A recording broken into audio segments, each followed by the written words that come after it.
Fala galera, beleza? Meu nome é Henrique e hoje eu quero falar com vocês a respeito do looping no N8N, que quando você tem um looping dentro de outro looping, geralmente tende a dar erro. Eu percebi isso quando eu fui fazer um disparador de mensagens e eu precisava fazer um loop dentro do loop, e esse disparador acabava quebrando o fluxo e não enviando as mensagens. Eu montei um exemplo bem rápido aqui para vocês entenderem. Nesse fluxo ele busca alguns dados de uma planilha, bem ilustrativo mesmo. Ele entra no loop, gera aqui algumas observações, bem tranquilo, e depois ele vai para um sublooping, onde eu quero enviar cada uma dessas três opções separadamente, porque isso daqui pode ser lá o disparo de mensagens. Você quer enviar mensagens separadas para o cliente e depois voltar novamente no looping e continuar disparando mais mensagens para outro contato. Então nessa planilha de exemplo eu coloquei alguns campos só para a gente ir preenchendo. Eu vou rodar esse looping para vocês verem o que acontece quando não tem nenhum tipo de tratamento. Rodei o looping, ó, ele tá preenchendo aqui com sim. Aqui aquelas opções que como se estivesse enviando, continuou o próximo. Perceba que agora observações, ele não está preenchendo nada aqui. Ele deveria estar preenchendo, porque aqui seria o segundo loop, mas ele não preenche. Looping concluído. Bora dar uma olhada aqui no que aconteceu na planilha. Ele trouxe todos esses dados,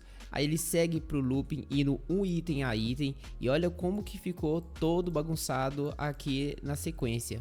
Pode ver, ó, tem alguns que ficou com o loop dessa forma. Ele puxa aqui para adicionar pela coluna, coloca o sim, é um fluxo bem simplesinho. E o problema tá aqui no segundo looping, porque acontece, né, no N8N, quando ele entra dentro desse looping, ele vai rodar todo o looping primeiro, volta aqui e pega o próximo item. Mas quando ele chega aqui no segundo looping, ele vê que o looping já foi executado. Então ele não puxa novos dados para rodar novamente, a gente precisa resetar esse looping. Só que tem um porém. Se eu vim aqui dentro do looping, tem essa opção de reset.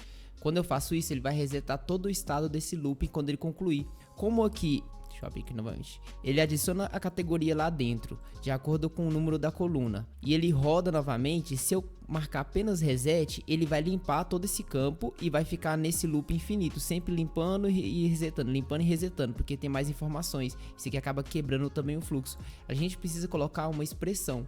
Aqui dentro do reset eu vou marcar novamente, vou colocar expressão, posso apagar esse true daqui, vou colocar o símbolo de cifrão, vou abrir parêntese e vou marcar o próprio, e colocar os dois pontinhos, e vou marcar o nome que tá lá em cima, que é looping. Até colocar aqui o 2, aqui ó, 2. Eu vou pegar o 2. Depois disso, vou dar um ponto e vou marcar context. Por que context? Porque aqui eu tô pegando e explicando para ele que dentro desse looping, todo o contexto dele, quando tiver concluído, eu coloco done, aí ele vai parar. Ou seja, eu preciso fazer a leitura de todo esse contexto para depois esse loop ser encerrado. Ok? Pronto. Só colocar exatamente assim. Aqui tem que ser o nome do loop que você está usando, no caso daqui de cima. Depois disso ele vai rodar tudo que tiver aqui dentro e pro próximo. E quando ele voltar novamente nesse looping, aqui vai estar limpo, não vai ter nenhuma informação. Ele vai ter resetado após ter feito todo esse fluxo. Para ficar mais simples, eu dividi a tela ao meio para a gente ver exatamente o fluxo em operação. Bora lá. Vou clicar novamente. Ele entra no looping 1 e está adicionando os itens. Ele vai atualizando aqui porque ele tem que jogar os três, né? Ele entrou no novo e agora sim, tá vendo, pessoal? Ele entrou no looping 1, pegou o item, adicionou como sim, entrou no loop 2, tá colocando todos os itens aqui, tá repetindo porque a planilha só atualiza, né? Mas se fosse um envio de mensagens, ia estar enviando uma mensagem por vez e depois ia pregar aqui o próximo cliente. E assim ele vai seguir no fluxo até concluir todo o looping. Aqui a quantidade de vezes que ele tá passando. Aqui, galera, é só por conta da API do Google que me limitou, né? Acontece porque eu tô enviando várias requisições de uma vez, por isso que é sempre importante colocar um time de 1-2 segundos para não ter esse risco, né? Quando eu colocasse um time aqui, não ia ter mais esse problema. Mas aí é isso, galera. Vocês viram que depois disso não tem mais esse problema. Então sempre que tiver um looping dentro de outro looping, você precisa resetar o valor do segundo looping para ele entrar no próximo. E assim vai seguir a ordem. Depois disso aqui, não vai ter mais nenhum problema.